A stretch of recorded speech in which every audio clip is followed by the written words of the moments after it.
So basically what this product is that it's ingests like large documents, say a research paper that has 50 pages, and it compresses it and uses AI to output it into a very structured format, and it's also in an audio format. So the best way to demonstrate the value of this is just a really quick demonstration. So for example, let's click In the on next this. 2 minutes, you will hear why gradient boosting beats logistic regression for credit risk, 3 reasons the trade-off is real, and where the evidence stops.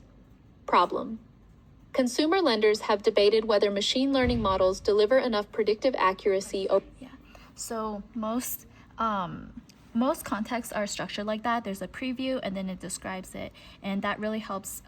That's one part of how it helps people listening to the audio digest the information easier.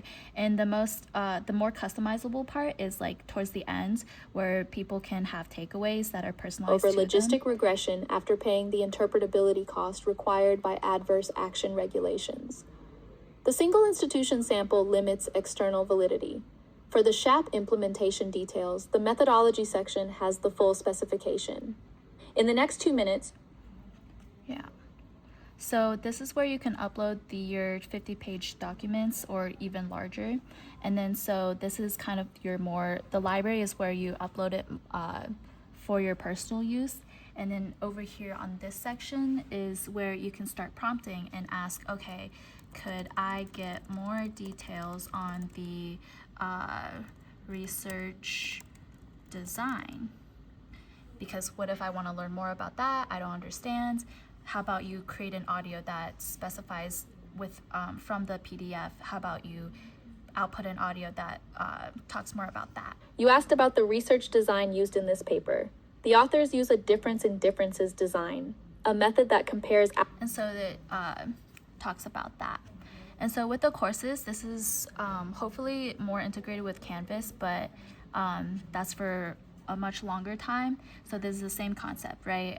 So I uploaded an example of a PDF of a professor's lecture slide. In the next 2 minutes, you will hear why required return estimates carry hidden imprecision. 3 reasons.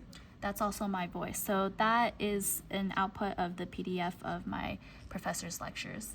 And so the vault is actually where we used OpenClaw. And so what's significant about this is that OpenClaw, I think, processes the PDF text locally. And so what's so great about that is that it protects the user's data with their PDFs and prevents it from having it out in the rest of the areas.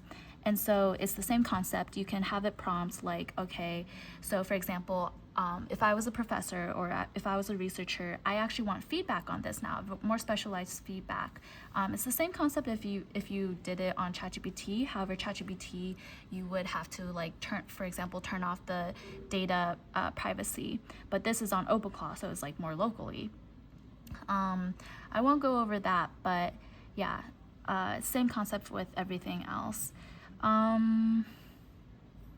Yeah, and then the homepage is just like a brief overview of everything. And then this part is like kind of to help students like have a really great like schedule extracted from their syllabus to know the deadlines of things. And you can also play with the speed a bit.